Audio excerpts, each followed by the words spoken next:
Hello students, last class में हमने हमारा केमिस्ट्री का चैप्टर कंप्लीट कर लिया था और आज की क्लास से हम शुरू करने जा रहे हैं बायोलॉजी। तो बायोलॉजी में हमको जो फर्स्ट चैप्टर स्टार्ट करना है ये है सेल।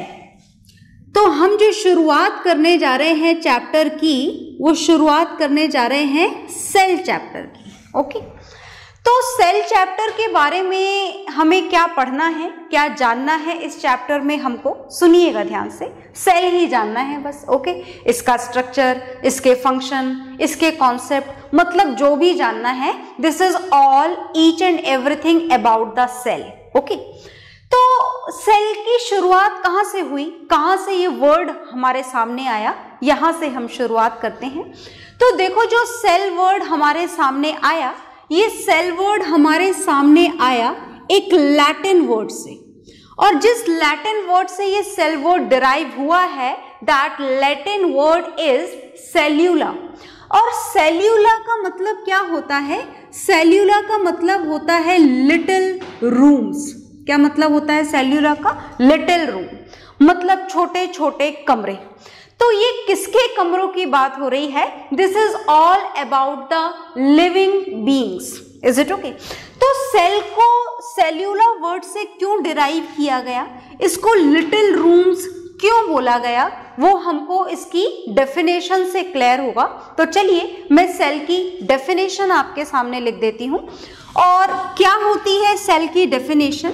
बहुत ही जूनियर क्लास से हम सेल वर्ड की डेफिनेशन समझते हुए आ रहे हैं, पढ़ते हुए आ रहे हैं। देखिएगा, मैं दोबारा से लिख रही हूं। Cell is defined as, it is defined as the basic structural and functional unit of life. Basic, structural and functional unit of life. Is it okay? So this is the definition of cell which has to be learned. आपको याद रखनी होगी। चलो तो इसकी definition को समझने की कोशिश करते हैं। It is defined as the basic structural, मतलब अगर आप बात करें तो जैसे आपने फिलहाल कुछ ही समय पहले चैप्टर पढ़ा था केमिस्ट्री का, और आपने जाना था कि आपके आसपास जितनी भी सराउंडिंग्स है, जिसे आप मैटर बोलते हैं, मैटर का जो फॉर्मेशन होता है वो किससे होता है? Matter is made up of some small particles known as atoms or molecules. Is it okay? तो किसी भी मैटर की हम बात करें, कोई सा भी टाइप ऑफ मैटर हो, मैटर को हमने बहुत ही जूनियर क्लासेस से ही 3 कैटेगरीज में क्लासिफाई किया हुआ है। First is solid, physical state के हिसाब से, second is liquid and third is gas. और आपने जाना था कि what ever the type of matter is, कोई से भी टाइप का मैटर हो, मैटर किससे मिलकर के बना हुआ होता है? Matter is made up of some small particles which is known as either atoms और मॉलिक्यूल्स। Is it okay? या तो एटम से मिलकर बना होता है या मॉलिक्यूल्स से। अगर बात सॉलिड की करें तो ये एटम्स और मॉलिक्यूल्स टाइटली पैक्ड होते हैं। अगर बात लिक्विड की करें तो यही एटम्स और मॉलिक्यूल्स थोड़े कंपैरेटिवली डिस्टेंस पर होते हैं। और अगर बात गैस की करें तो यहाँ पर एटम्स और मॉलिक्यूल्स एक दूसरे से बहुत ज्यादा दूर होते हैं। What ever the type of matter is, बना किससे होता है? मैटर की स्मॉलेस्ट यूनिट क्या होती है? मैटर की स्मॉलेस्ट यूनिट होती है आइदर एटम और मॉलिक्यूल्स। तो similarly when we talk about the living beings, ये तो नॉन लिविंग मैटर था, है ना, नॉन लिविंग थिंग थी ये। नॉन लिविंग थिंग की स्मॉलेस्ट यूनिट क्या होती है? एटम्स या फिर मॉलिक्यूल्स। जैसे बात अगर इस बोर्ड की करें तो बोर्ड का स्मॉलेस्ट पार्टिकल क्या होगा? या तो एटम होगा या फिर मॉलिक्यूल होगा। बात अगर इस मार्कर की करें तो इस मार्कर का smallest building block, smallest particle क्या होगा? या तो एटम होगा या फिर मॉलिक्यूल होगा। तो फिलहाल हमें बात नॉन लिविंग मैटर की नहीं करनी है, नॉन लिविंग थिंग की नहीं करनी है, पर हाँ कंपैरिजन जरूर यहां से किया जा सकता है कि जिस तरीके से नॉन लिविंग थिंग्स की स्मॉलेस्ट यूनिट, मैटर की स्मॉलेस्ट यूनिट एटम्स और मॉलिक्यूल्स होती है, इसी तरीके से बात अगर लिविंग बीइंग्स की जाए, लिविंग ऑर्गेनिजम्स की जाए, whether it is a plant और एन एनिमल, प्लांट हो या एनिमल, तो अगर आप लिविंग बीइंग्स की स्मॉलेस्ट स्ट्रक्चरल यूनिट आप देखना चाहेंगे तो लिविंग बीइंग्स की स्मॉलेस्ट स्ट्रक्चरल यूनिट कौन सी होती है? स्मॉलेस्ट स्ट्रक्चरल यूनिट होती है सेल। Is it okay? आ गई बात समझ में? मतलब आपने जैसे किसी ओनियन का पील देखा माइक्रोस्कोप के अंदर, इज इट ओके, ओनियन का पील निकाल करके हाथ से देखा, या फिर किसी ह्यूमन बीइंग की स्किन देखी, या फिर किसी भी लिविंग बीइंग को अगर आपने माइक्रोस्कोप में देखने की कोशिश करी तो हमें पता लगता है कि it is made with the different type of cells. Is it okay? ऐसे छोटे छोटे बिल्डिंग ब्लॉक से मिलकर के ये बनी हुई होती है और इसी स्मॉलेस्ट यूनिट को, दिख रहा है आपको, 1 2 3 ऐसी मिलियंस ऑफ सेल्स हमारी बॉडी में या दूसरे ऑर्गेनिज्म की बॉडी में प्रेजेंट होती है, जिसे क्या बोला जाता है? जिसे बोला जाता है सेल्स।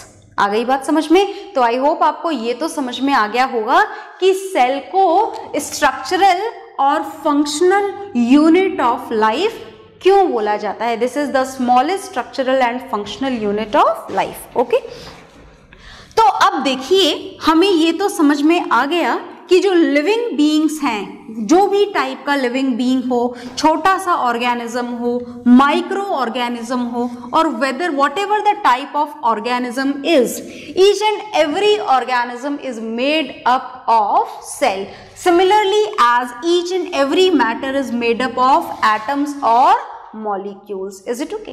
तो देखो अब बात ऐसी है कि जो सेल्स होती हैं वो कुछ ऑर्गेनिज्म में सिर्फ एक ही सेल प्रेजेंट होती है और कुछ ऑर्गेनिज्म में नंबर ऑफ सेल्स बहुत सारी होती हैं। Is it okay? तो अब किसी भी लिविंग ऑर्गेनिज्म में सेल एक है या बहुत सारी हैं, उस हिसाब से जितने भी ऑर्गेनिजम्स प्रेजेंट हैं उन सारे ऑर्गेनिजम्स को हमने क्या कर रखा है? 2 कैटेगरीज में क्लासिफाई कर रखा है। एक हम पढ़ेंगे यहाँ पर सबसे पहले यूनिसेल्यूलर ऑर्गेनिजम्स। कौन से ऑर्गेनिजम्स के बारे में जानेंगे हम? यूनिसेल्यूलर ऑर्गेनिजम्स के बारे में। और फिर हम जानेंगे दूसरे टाइप के ऑर्गेनिजम्स जिनको क्या बोला जाता है? Multi cellular organisms. Is it okay? नाम से यहाँ पर सब कुछ हमको समझ में आ रहा है। यूनिसेल्यूलर ऑर्गेनिजम्स का मतलब क्या है और मल्टी सेल्यूलर ऑर्गेनिजम्स का क्या मतलब है? ऑर्गेनिजम्स का मतलब तो समझते हैं ना आप। ऑर्गेनिजम्स का मतलब जितने भी टाइप की लिविंग स्पेशीज आपको अर्थ पर दिखाई दे रही हैं, one of them is human beings, dog, cat, rat, mosquito, is it okay, house fly, whatever the type of organism is it okay, जितने भी टाइप के ऑर्गेनिज्म हमारी अर्थ पर, हमारे यूनिवर्स में अवेलेबल हैं, they all are classified into 2 categories. First is unicellular organisms and second is multicellular organisms. तो चलिए जानते हैं हम इन दोनों के बारे में और साथ ही में जानेंगे इन दोनों के बीच के डिफरेंसेस। ओके, तो हम सबसे पहले जानने जा रहे हैं यूनिसेल्यूलर ऑर्गेनिजम्स। तो यूनिसेल्यूलर ऑर्गेनिजम्स का क्या मतलब होता है? Unicellular organisms are those organisms which have only one cell in their body. Is it okay? जिनके पास में सिर्फ एक ही सेल होती है पूरी बॉडी के अंदर, उनको हम कौन से ऑर्गेनिजम्स बोला करते हैं? उनको हम यूनिसेल्यूलर ऑर्गेनिजम्स बोला करते हैं। Is it okay? मतलब पूरी बॉडी के अंदर सिर्फ एक ही सेल होगी, सिंगल सेल्ड एनिमल्स। पूरी बॉडी एक ही सेल से अगर बनी हुई हो तो उन ऑर्गेनिजम्स को क्या बोला जाता है? Unicellular organisms. Is it okay? तो हमने यहां पर लिख दिया है those organisms which have only one cell in their body are known as unicellular organisms. Is it okay? तो फिर मल्टीसेल्यूलर ऑर्गेनिजम्स कौन से होते हैं? मल्टीसेल्यूलर ऑर्गेनिजम्स का मतलब आप समझ तो गए होंगे, पर मैं डेफिनेशन यहां पर लिख भी देती हूं। मल्टीसेल्यूलर ऑर्गेनिजम्स आर, ध्यान से देखिएगा, those organism which have large number of cells. Is it okay? Which have large number of cells. उनको क्या बोला जाता है? उनको बोला जाता है मल्टीसेल्यूलर ऑर्गेनिजम्स। जैसे बात अगर ह्यूमन बीइंग्स की जाए तो ह्यूमन बीइंग्स कैसे ऑर्गेनिजम्स हैं? मल्टी सेल्यूलर ऑर्गेनिजम्स है। Is it okay? तो चलिए और जानते हैं इनके बारे में, और क्या क्या डिफरेंसेस होते हैं यूनिसेल्यूलर और मल्टी सेल्यूलर ऑर्गेनिजम्स में। तो हम नेक्स्ट डिफरेंस देखने जा रहे हैं। This is second difference. ध्यान से देखिएगा, जो यूनिसेल्यूलर ऑर्गेनिजम्स होते हैं इसमें जितनी भी फंक्शंस होते हैं, जितने भी लाइफ प्रोसेसेस होते हैं, क्या आप मतलब समझ रहे हैं? फंक्शंस का मतलब क्या है? Life functions, for example nutrition, digestion, respiration. Is it okay? Whatever the life processes are there, all the metabolic activities, all the life processes are going to be completed by the single cell only.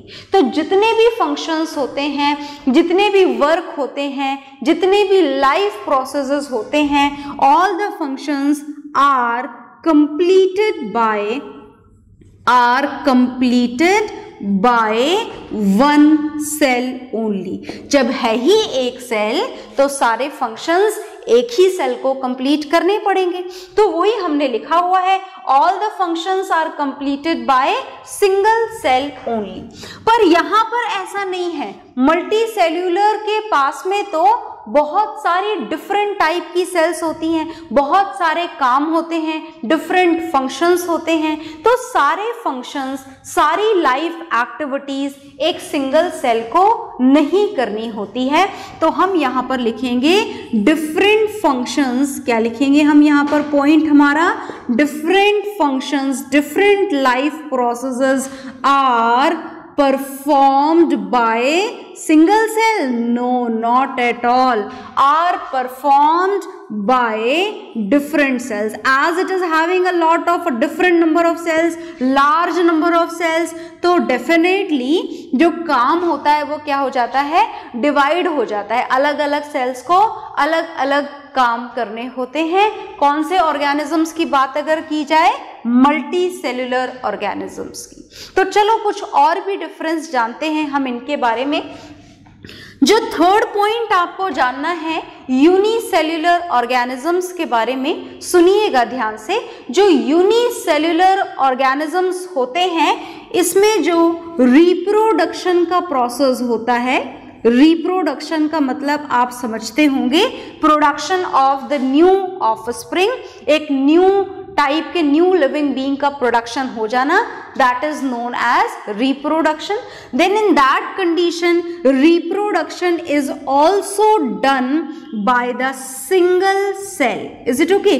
जब एक ही cell है तो reproduction वाला process भी उसी cell के through होगा। Is it okay? पर जो मल्टी सेल्यूलर ऑर्गेनिजम्स हैं उसमें रिप्रोडक्शन किसी एक सेल के थ्रू नहीं होता है। Even when we talk about the multi cellular organism, then they reproduces by the special type of cells. Is it okay?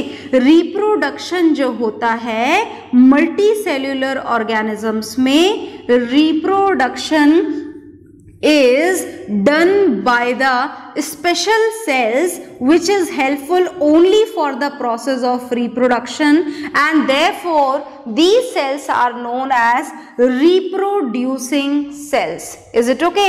And these reproducing cells are also known as germ cells. Reproducing जो sales होती हैं, जो multi cellular organism में reproduction का process complete करती हैं, उन sales को क्या बोला जाता है? उन सेल्स को बोला जाता है जर्म सेल्स। क्या बोला जाता है? जर्म सेल्स बोला जाता है। Is it okay? Now I am going to write down the fourth difference between the unicellular and multicellular organism. तो देखिएगा, यूनिसेल्युलर ऑर्गेनिज्म में सिर्फ एक ही सेल होती है और सिर्फ एक ही सेल होने के कारण जो यूनिसेल्युलर ऑर्गेनिजम्स होते हैं उनका जो लाइफ स्पैन होता है, उनके लाइफ का जो ड्यूरेशन होता है, life span is very short. बहुत शॉर्ट टाइम का ड्यूरेशन रहता है, बहुत ज्यादा टाइम तक ये जिंदा नहीं रह पाते। क्यों नहीं रह पाते?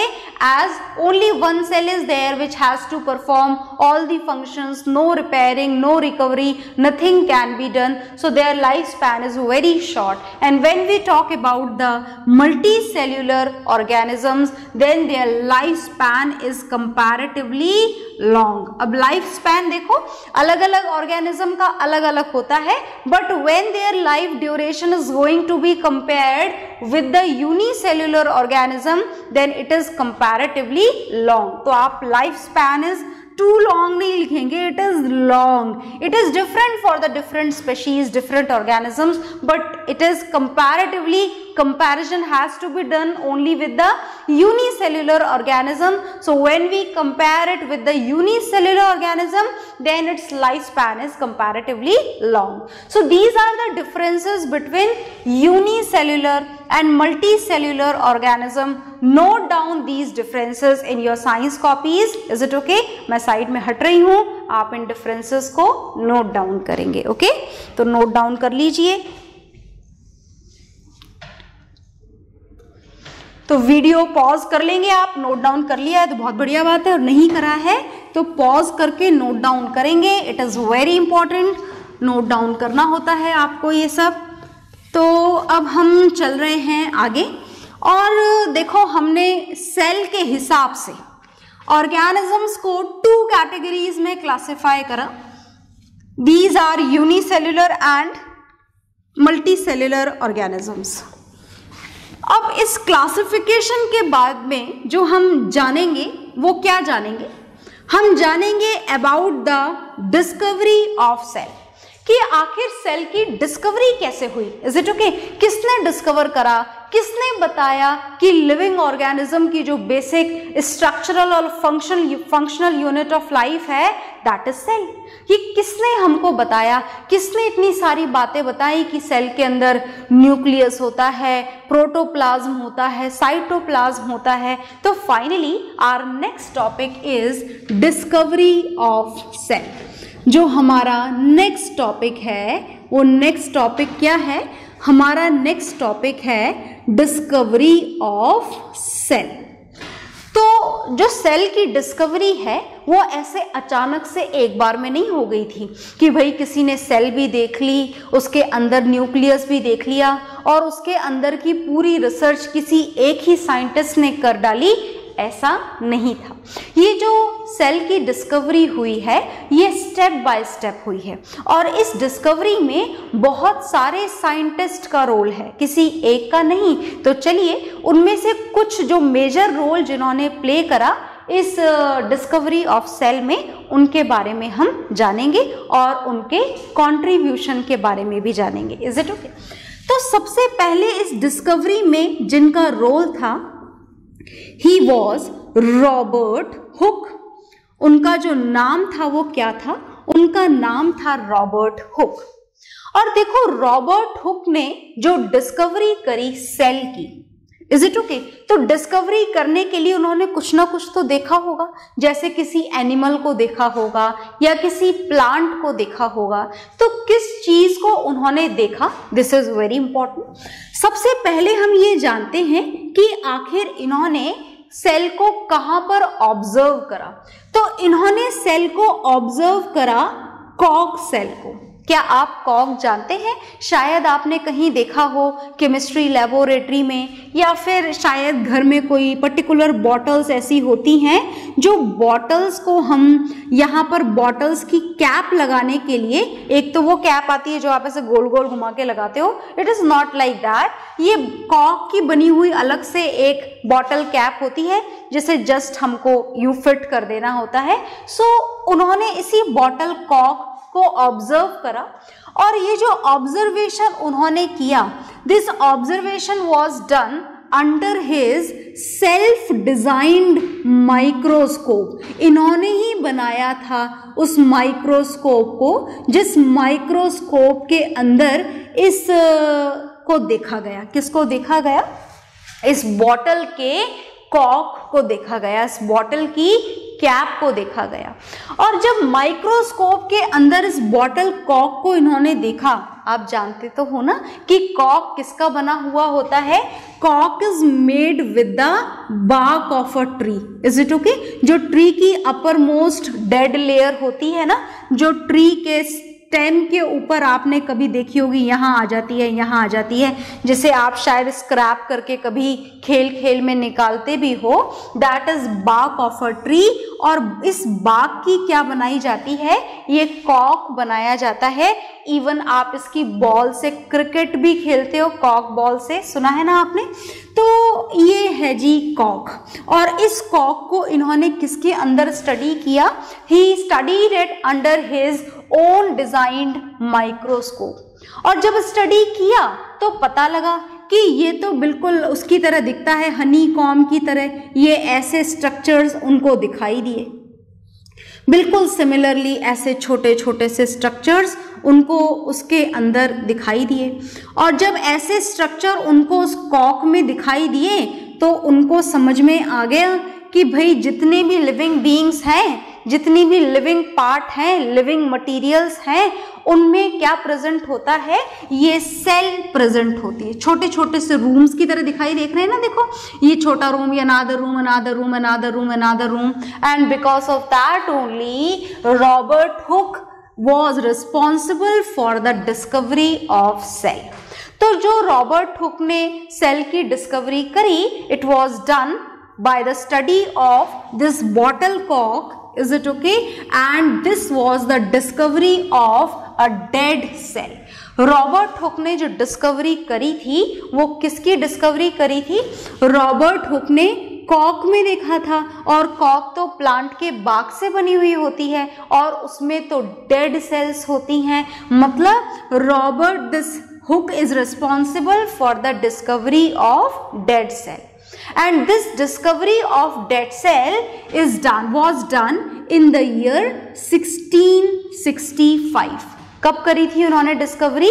1665 में।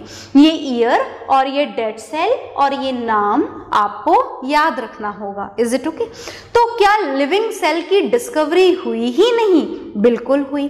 लिविंग सेल की डिस्कवरी फिर किसने करी? देखिएगा, जो सेकेंड स्टेप है डिस्कवरी ऑफ सेल का, ये किसने किया? ये लिविंग सेल की डिस्कवरी हुई A.V.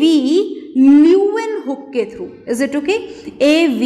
ल्यूवेनहुक ने इनकी डिस्कवरी करी। किसकी डिस्कवरी करी? A.V. ल्यूवेनहुक ने। इन्होंने भी अपना सेल्फ डिजाइंड माइक्रोस्कोप बनाया, but this microscope was comparatively better designed microscope, थोड़ा इम्प्रूव्ड माइक्रोस्कोप था।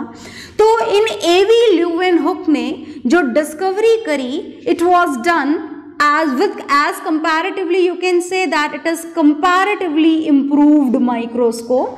तो इन्होंने एक improved microscope यूज करा, और improved microscope यूज करके इन्होंने जो डिस्कवरी करी, it was of living cell। Living cell की डिस्कवरी पहली बार की गई, किसके थ्रू की गई? A.V. ल्यूवेनहुक के थ्रू की गई। और अब हमको ये जानना है कि ये लिविंग सेल इनको कहां पर मिली। जैसे आपने जाना कि रॉबर्ट हुक ने डिस्कवरी किसमें की थी? कॉक में की थी। बिल्कुल उसी तरीके से अगर A.V. ल्यूवेनहुक के बारे में जाना जाए तो इसकी जो डिस्कवरी की गई थी, ये डिस्कवरी लिविंग सेल की पॉन्ड वाटर में की गई थी। Is it okay? और पॉन्ड वाटर में ये जो डिस्कवरी की गई थी, इसका ईयर क्या था? आपको ईयर भी याद रखना होगा। It was done in 1674। आ गई बात समझ में? तो चलिए थोड़ा और जानते हैं। यहां पर बात अभी सिर्फ सेल तक पहुंची है। सेल के अंदर क्या लिविंग मटेरियल प्रेजेंट है, क्या कंपोजिशन प्रेजेंट है, ये अभी तक किसी को नहीं पता। तो चलिए उसके बारे में जानते हैं।